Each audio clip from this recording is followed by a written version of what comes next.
here is I would like to point out that, for example, for many years I have been terrorized by different people who wanted to make a draw with me, but playing move c6, c3, knight f6, d4, takes, with the basic idea after bishop b4 check, bishop d2, you take on d2, knight takes, d5, takes. So, well, there is an isolated pawn, and you may say that black is doing very well, but actually here comes quite unpleasant move queen b3. And the best move for black is a move repetition. And I did have a number of games where actually I made a draw this way, or I refused to make a draw by playing move knight c7, and then I was simply slightly worse. Solution to problem came a couple of years ago when I saw a game of Kramnik, where after c3, knight f6, d4, takes, check, bishop d2, he played move knight e4. With a d after takes, bishop f7, king f7 check, to play move king f8. Move d5 has been played by Aronian versus Hou Yifan, but it is less good as a move playing for a win. Why? Because square e5 is surrender. Guys, I hope sound is okay. You are hearing it properly. Yes, sir. It's good. Fine. Yes, sir. Okay, Sound is thank, fine. No, thank sir. you. Yes, sir. Yes, sir. Yeah, please be concentrated, guys. This is very important for your understanding of an Italian game. Please be concentrated. So what Kramnik does, he actually keeps his pawn on d7, so that actually this pawn can go to d6 and cover e5 square. Queen takes, and now black forces a queen trade. And Kramnik had an impressive win here, which you can find in a PGM. And I have actually played the one game which I also easily won in descending, and descending is definitely not a draw. Because we already have a pawn structure which somehow is dynamic. I mean, white has 3 versus 2, black has 4 versus 3, black has bishop versus knight. Kramnik in his game, as you would see, would skillfully keep a knight on the board and will outplay white and win a game, and this is to be found in a PGM. So if white wants to make a draw against you by playing c3 and then pushing d4, it is not exactly working, because you can take knight e4, follow on the Kramnik, and have a decent chances to play for a win. d3 is the main move, knight f6, and here I have divided the material on 3, let's say, different parts. The basic idea behind this DVD is to focus on black ideas connected to g-pawn push, trying to push it further and to take initiative on a king side and to get some dynamic, sometimes maybe even a little bit irrational positions. So not to give white this possibility to play for the 2 results. By dividing this material, I have focused on 3 different ways. So one is that white castles, and then he plays early h3, which is not actually very smart, because once this pawn is on h3, actually black push of his g-pawn gains in strength. So this is somehow part 1. And I have based it on a game between Vladislav Nevednici and Jordan van Foreest, played in European teams and 2017 and last year. Second option for white, a little bit unusual one, is to develop his bishop to, let's say, g5. And even invite black to try to chase this bishop away, and doing this by either keeping king on e1 or first castling. This doesn't look terribly logical in itself, but it has been played by a number of strong players, this kind of play with white, and the one by keeping king on e1, even in a very recent game, in Vaikanzei, Tata Steel tournament, 2018, so just being played. between Vishy Anand with the white and Vladimir Kramnik with black. And this plan, I'm going to, on this game, I'm going to focus on this plan with white, which, as I said, looks a little bit unusual, and I do not think we'll find many followers. And finally, third plan is for white to simply keep his pawn on h2. And we are going to find out that if white keeps his pawn on h2, then this whole black attack with the g5, g4 is less aggressive, is less dangerous. And this is a third game, and this is also a recent game. This is a game between Sergei Karyakin and Magnus Carlsen, played in London last year. And Magnus, even with white pawn still on h2, world champion still decided to push his g pawn, and this is a very interesting game. But let's now focus to one by one. So we start with white not being careful and playing h3 at early part of the game. So let's say here Nevenicic versus Van Foreest played move a4. This has recently become very popular move because you have opportunity to place knight to a3 while your bishop still has a possibility to go either to e3 or to g5.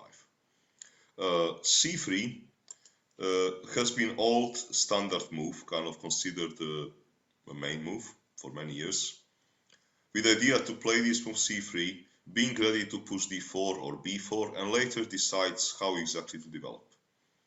a6. Black wants to hide his bishop. You may argue, for example, why black does not want to simply move away. Why does he need to spend tempo on a6? Moving it away, I'm also not under a d4 tempi, can't I win some time? And now play my plan with h6. Well, not exactly, because now after a move like knight d2, white would like to jump to c4 and to collect black bishop pair. It is not the end of the world if white does it, but black would prefer to avoid this. So that's why black plays move a6 here. Bishop e6, bishop a7, hiding a bishop away from d4 tempi.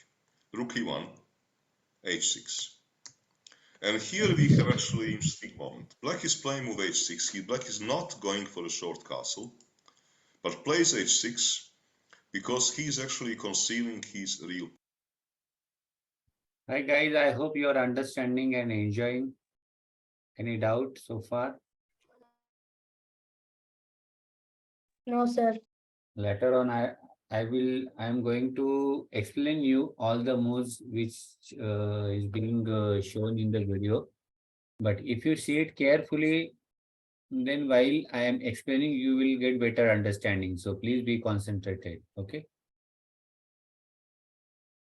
Plan. His plan is not to stop bishop coming to g5. Black plan is actually to push g5 himself and keeping king in the center so that this pawn push can gain in strength. And here the best move for white is actually to ignore any kind of action on the king's side, not to touch any of his pawns, to keep his pawn structure intact, and then simply to develop knight bd2. And after knight bd2, with pawn still on h2, move like g7, g5 is less dangerous because white pawn structure has not been compromised. But this kind of idea we are going to follow on in a third game of this DVD, game between Karyakin and Carlsen, because in that game white opted for a strategy not to touch any of his kingside pawns. Now we are going to be busy with white playing here a move h3, actually committing a mistake. This is almost like an automatic move, like let me play h3, it must be a useful move, and then I'm gonna decide how to develop this knight and the bishop. Strange enough, this move has been played by a number of a very strong players. Michael Adams has played with white, and also Ho Yifan. Problem on a move like h3 is that actually after g5 situation becomes quite difficult for white. It is quite strange, but it might be that white is already worse. Because g4 is coming with quite a forceful effect. In a PGN I have given more games, but here I would focus only on 2 games, just to show the attacking potential in white pieces. One is played by Luke McShane as black in a World Open in United States a couple of years ago, and the second one is played by Alexei Shirov versus Michael Adams. And as I said, in a PGN you can find a couple of other games, including, for example, a game between Nielsen and Hou Yifan, because Peter Heine Nielsen, famous theoretician and the second of a world champion Magnus Carlsen, has also played here move g5. In a mentioned game of Luke McShane, his opponent reacted with a move d4. In general, a sensible move, because he wants to close this bishop, and the basic one of the basic rules in chess, if your opponent is attacking you on a side, you should try to hit him in the center. So this is what white is doing. But somehow black gains attack, and white will have a problem holding his center together. He plays here move bishop d5 with simple idea, if black ever wants to take, that white can always make this intermezzo and then still take back, not losing any material. Black, of course, plays move rook g8. Focusing on g-file, quite simple. White takes, and white will be very happy to trade queens. But of course, black is not going to trade queens. Now his bishop is open, and black is taking full advantage of this. Takes, jump, tempo move, rook f1. And here we have an interesting situation. In the mentioned game, Luke McShane played move knight e5, and after queen h3, queen d7, he went into ending, where he had actually very good position and still attacking chances, and he won. But he could have actually used his attacking potential much more forcefully by playing here move queen h4, threatening mate in 1 on h2, bishop f4, knight e5, takes, takes. I guess that McShane did not enter this position because he a little bit underestimated the attacking power of this bishop and the rook double on a g-file, or the speed of his attack, because look, black king on e8 is also in the middle of the board. Black queen side has been damaged, but somehow black is so fast with his attack that white is simply not in time. So, for example, game can continue knight d2, castle, knight c4, rook g3, check, check, because if knight e3, then simple chess, bishop e3, double, and rook h3, and next move is rook h1. And if knight a5 check, then simply king runs, and now king is perfectly safe. Next move is simply rook g8, and there is mate on g2. So McShane missed to unleash even stronger potential behind his attack. Now we go to another game after move g5. Actually, the top-rated game between Michael Adams and Alexei Shirov. Adams played here move knight h2.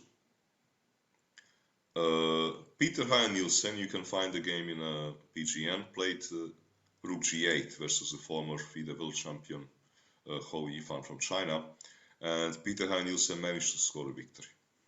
Alexei Shirov, however, typical to his style, did not find any reason to wait with the pawn push, so he pushed g4 straight away. It is actually working. Takes, rook g8. Well, thanks to this powerful bishop and the pin, black is going to get his pawn back and to keep an attack rolling. Queen f3.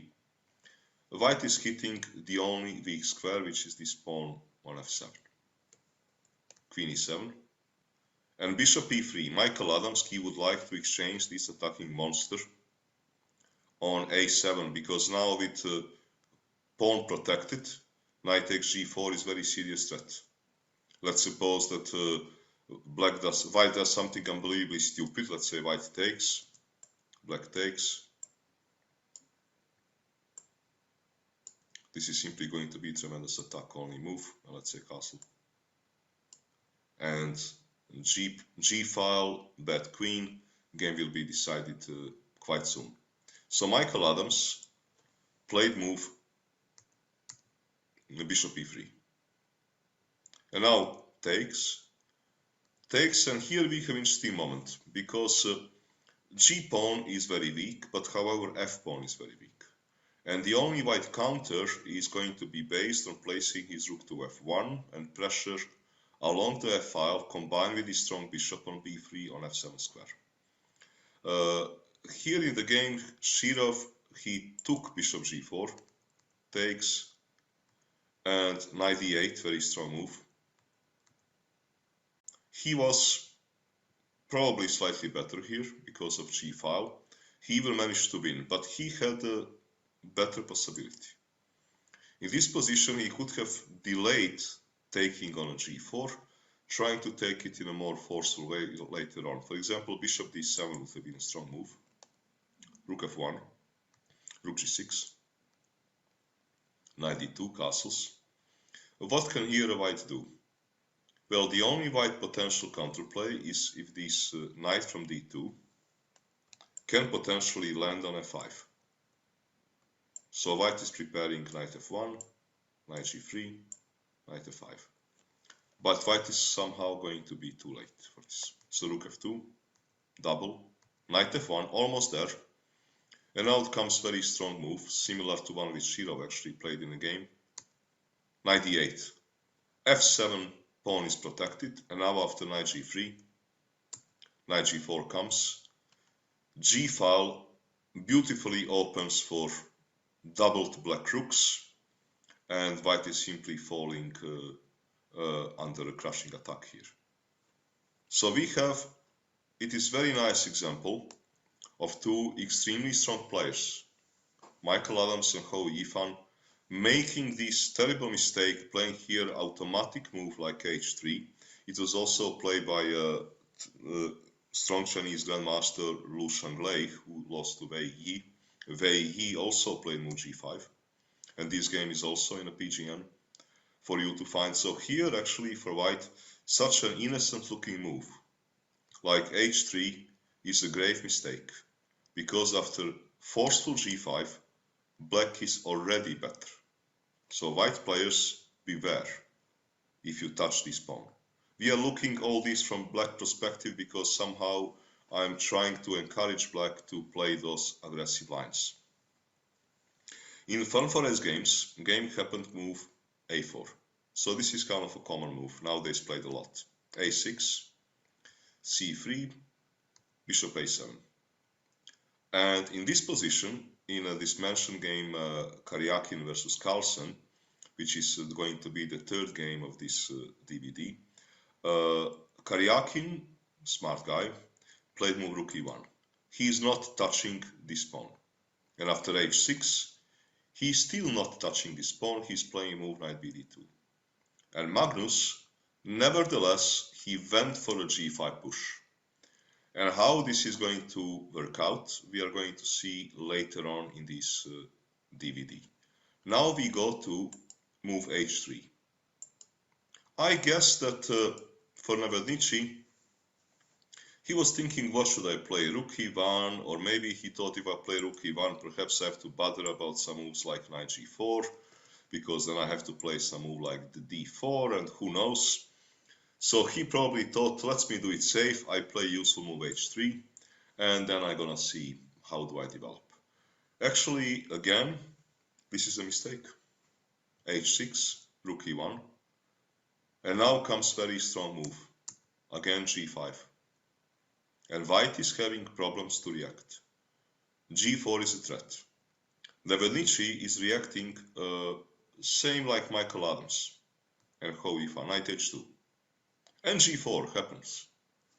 Fun for Ace is pushing forcefully this pawn, similar to Alexei Shirov, the same actually, like Alexei Shirov takes.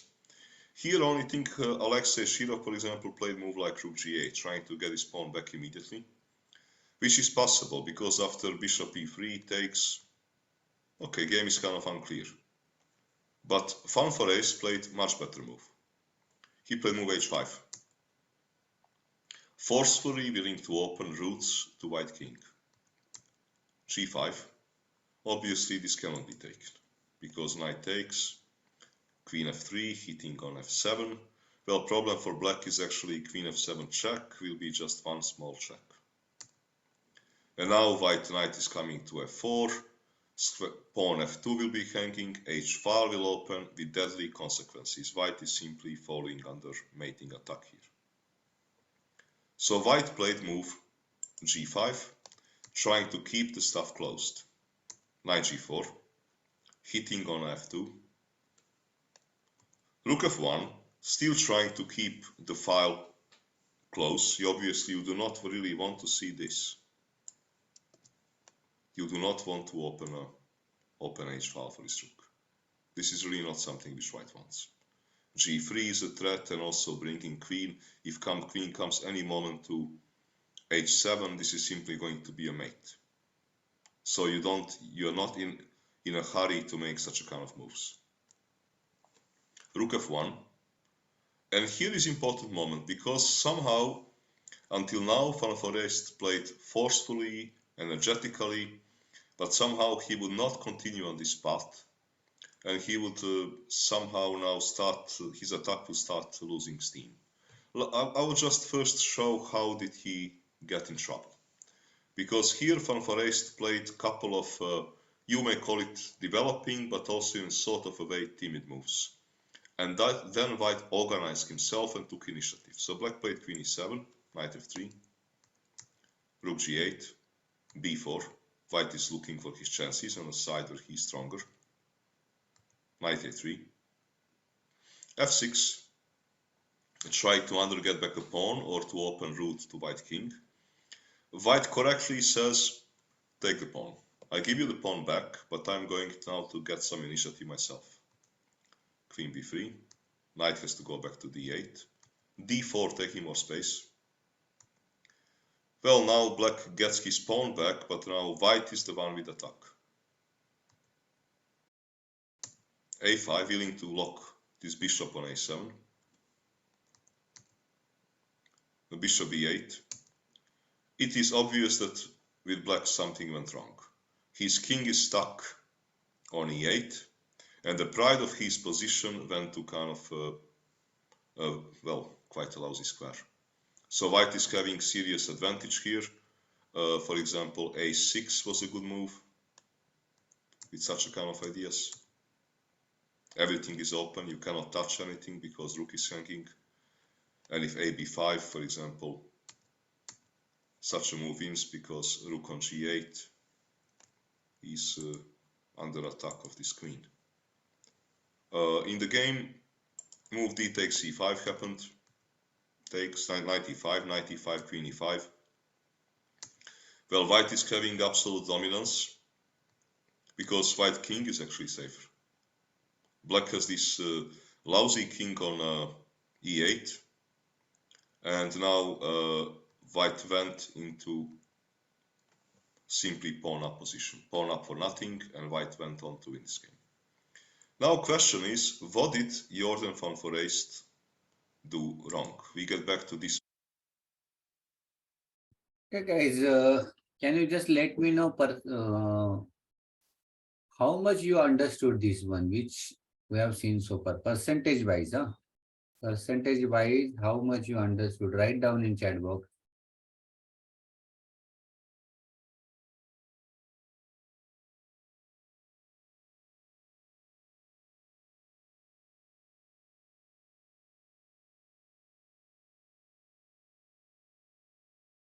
Sharvil has written, Advait has written. What about other guys? Frankly, you have to tell me if you are understanding fully, no problem. If you are okay.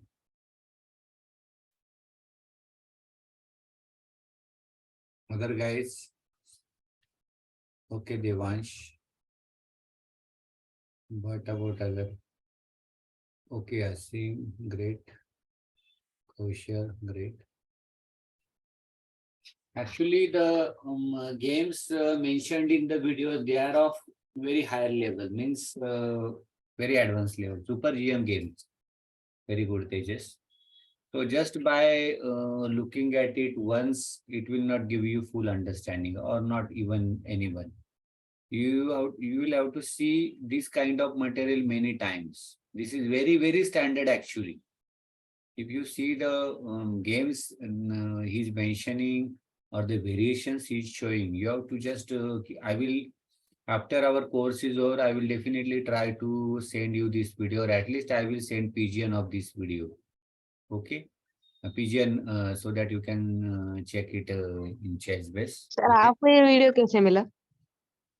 हाँ sir क्या आपको ये video कैसे मिला? Actually क्या है कि see guys, I am certified trainer. Okay, so lot of material is coming to us. I'm certified trainer of World Chess Federation. So many material, high level material is always there with us. Okay, but I will definitely try to send it to you. अगर आप ऐसी चीज, if you can see this kind of videos 10 times, then you will get something out of it, not just by viewing it for once. अभी पहले इसमें तो you will get an idea just. कैसे कैसे होता है इटालियन गेम, कैसे चलता है, पीसेस कहाँ से आते हैं, कैसे अटैक आता है, कैसे डिफेंस आता है. There are so many things guys. Okay, but at least I should show you the path for going to the top. Okay, now can I play a video, or shall I give you an explanation of the video which we have been so far seen Sir, so give far? the explanation. Okay, The great. explanation. Great. Okay. No problem. I will give you explanation. That would be great. Don't worry.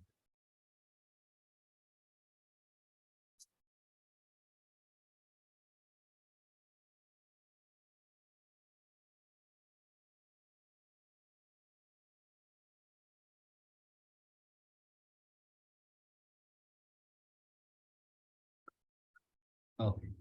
Now see, this is very common. Okay. D3, D6. Okay. Castling is move here. Castling is absolutely possible if he's playing this D5.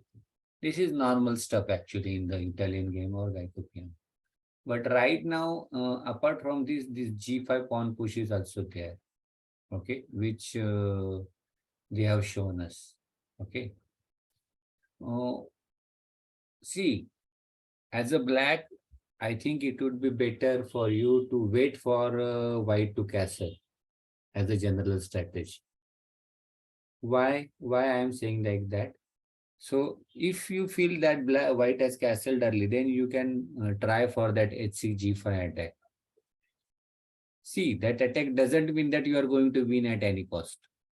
But many of your opponents, you can pose many problems to your opponent, white players particularly. Okay. Now in this game, C3, A6, A4. Idea of A4 is just very clear. Just to gain a space with this, maybe you will try this later on. Okay. Some players are playing like this, Bishop B3. Actually, Italian game is like, we can call it as a Roy Lopez also, because many times white bishop is coming here also. And if you check the Roy Lopez, I will just show you some of the variations.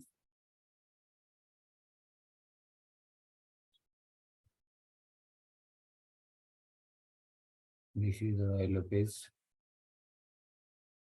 This is Brayer variation, or it can go to anyone. T6, C3, for example. This is also possible. Okay, many times. So this kind of position we will have with this variation also. Okay, only thing is that our bishop is out of the pawn chain. Otherwise, in Roy Lopez, our bishop was here. Okay. In some variations, bishop is here also in Roy Lopez. Please remember. Okay. A4, for example. And now again, bishop b3, bishop a7. Idea of bishop a7 is very simple, just not to get a problem with this push. Okay. See, if you see the great players' games, you can just see that they are addressing problem before it will give you trouble. And that is called prophylactic thinking, prophylaxis. Okay. Means in simple language, prevention is better than cure. Okay. Yes, you're right. Rook e1, castling is also possible, but here h6 is also possible. And now, if he's playing h3, it would be a mistake because now this pawn is called as a hook. Do you know the meaning of hook, guys? Anybody? What is hook in chess?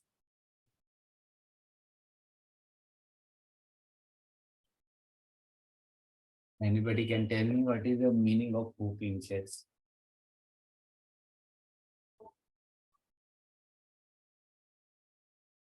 Okay, Said. Okay, Said knows it. Other guys? Okay, I will tell you. I will tell you.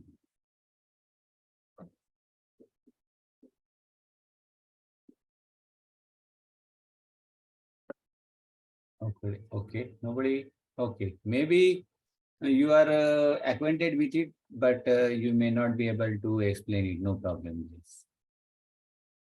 Yeah, we can say like that. Actually, see, if the pawn is on h2, and if white is playing this pawn here, you need not require to worry because he is not able to open some position likewise. But if you are playing h3, then definitely g5, g4 is a major threat because you have to take a decision whether to take or not. If you are not taking, he will take. So you are giving a lot of opportunity to this pawn by playing this pawn. Okay. So h3 is called, we can call it as a hook. Okay. Please remember this word.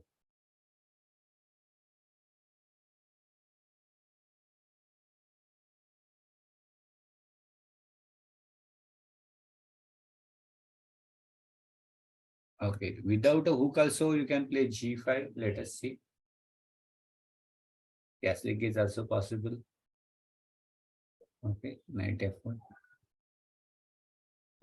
Rook e8. Bishop e6 is also playable perfectly. You can just challenging this bishop. Knight g3, queen d7, bishop e3. Here we need to ready it. Okay, so actually position is statistically equal, but practically, both sides have good chances for a play. Okay. Now, if you just check a databases of last year, 2022, you can see that many games have been played in Geico Piano, Italian games, because it is giving an opportunity to both the players. Okay, so who is having better understanding, he will be better. Okay. Now, apart from rook e8, sorry, bishop e6 we have observed. Let us play rook e8, knight g3, bishop e6, d4. Now you have a chance to play d5. See, one basic thing you have to remember. Whenever black is playing d5, many times he is getting very free position. Okay, but that should be on the correct time. Okay, now here this is right time. These 94, d4, queen h5, g6 for example, and sir ये तो mistake हो गया क्या हो गया mistake? Sir white की queen तो उतना आगे पहुंच गई सनवे Yes, but how you are going बच्चों को to खिलाना है? अच्छा अच्छा मैं वॉक पे जा रहा था उधर how अगर ये क्वीन आपकी यहाँ पे है, but it is alone, guys. So it cannot pose any problem. It is true that there are some weaknesses, but black pieces are very, very, very active. So it is not possible to attack like this and this. This would be just a blunder because and you have to check off this bishop, though this bishop is on a7, but you know, it is just like a rocket. It is just watching all the happenings from the a7 square. Bishop e3, for example. So it is just a equal, guys. Okay. If it is not there, suppose this bishop is not there and this rook is not there. In that case, maybe you will have some chances, but right now, I think it is looking equal. Any doubts so far, anyone? Okay, let us go ahead.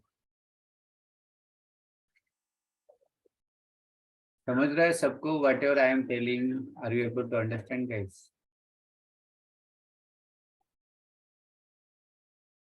Okay. Now let us come to knight f1, for example, here.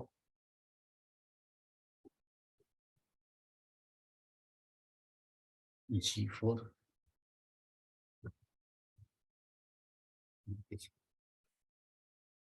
Now, maybe some players feel that, oh, sir, black has a very, very powerful attack. But see, you have to be very accurate. Attack is there, but if you just play some free moves or if you show some ignorance, then definitely your position is not going to be good. Right, C4.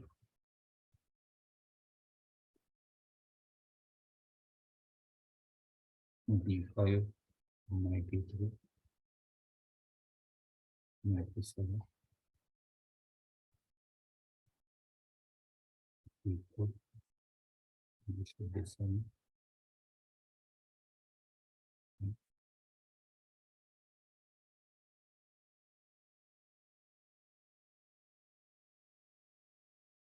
Okay, so here still position is unclear because black's pieces are active, but the problem is that his king is in the center. Okay, so black has to show very good nerves to hold this position. Okay, he's not worst, but we can't say that whether he will win or not. Okay. All in all, what we have to conclude that from Geico Piano or Italian game, both sides can expect very complicated and lively game, okay, which is open for all three results: win, draw, or loss. So those players who are having better knowledge of the opening, they will survive or they will come on the top. Okay. Let us see now this variation.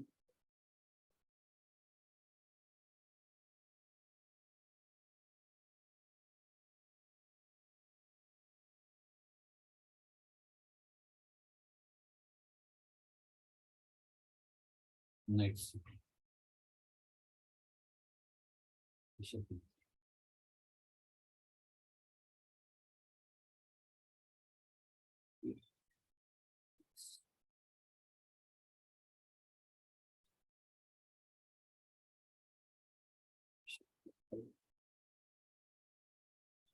Actually, you know, everything depend on the squares you are taking from your opponent. Okay.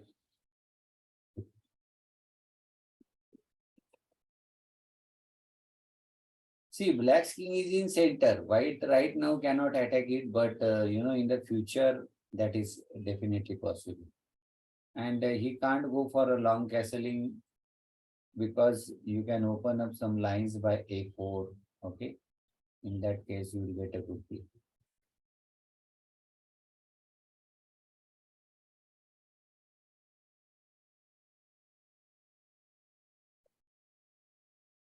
Always remember this square for the knight.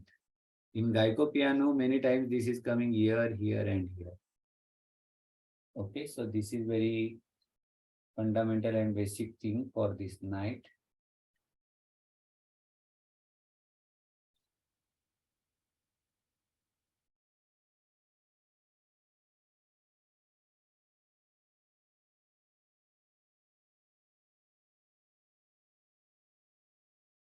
Actually, I would like to know your assessment of this position. Whose position is better and why? Tell me in chat box, guys. I'm giving you 3 minutes time. Whose position is better and why?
Hello guys, Kaushal, Devansh, Tejas, Daksh, what are your opinion? What do you want to play?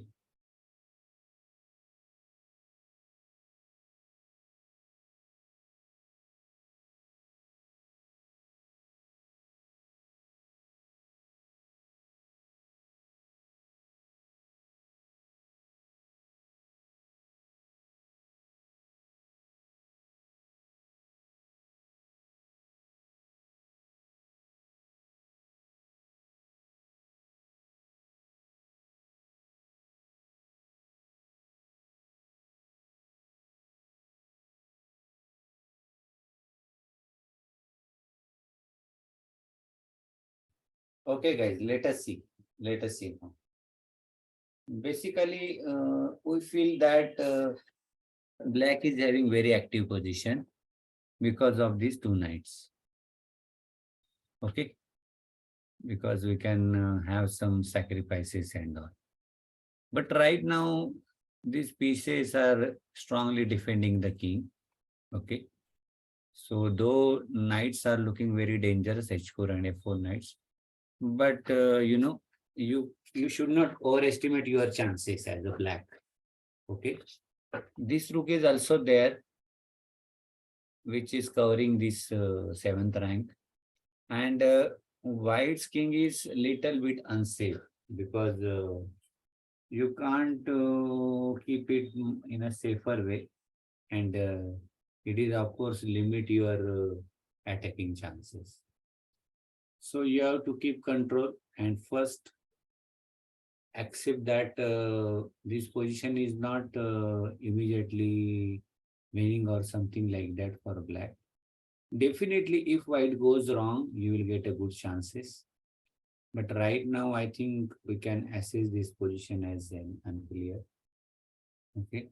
There are chances. Knight f3 is of course there. Okay. But see, this knight is also there, which will not give you opening of a file. In case even on g3, white can sacrifice if you are playing knight f3. Knight h3 is also possible, but gs3 is there and this is there. Okay. So in this kind of position, you first recognize that your position is not bad, but it is not that much of good that you can play anything and you are going to checkmate white king.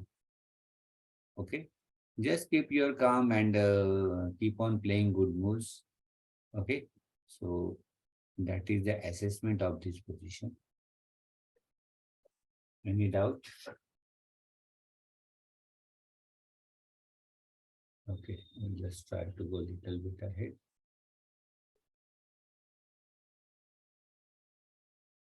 So bishop a7 here. Actually, Vladimir Kramnik used to play this move very much. He has beaten many top player in one game. I was thinking even he has defeated Jonathan Anand also. And Wesley So from USA, he has also played many games with it. Bishop a7, rook e1, h6. And if you check the Olympic game, I think Hari Krishna has defeated Abdul Sattarov, Uzbek team, World Rapid Champion Abdul Sattarov with the black pieces with Italian game. Hari Krishna is also playing a very good Italian game. Okay, guys. G4. Okay.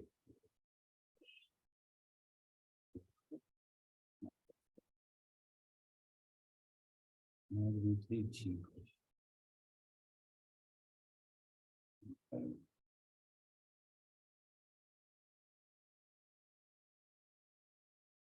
Now see the power of that queen and c4 bishop. You can't save your piece. You have to play like this.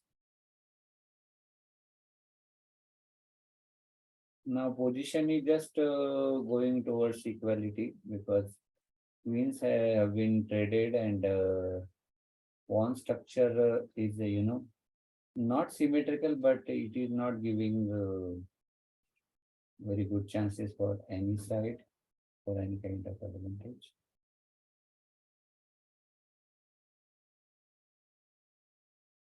And there is no obvious weaknesses also.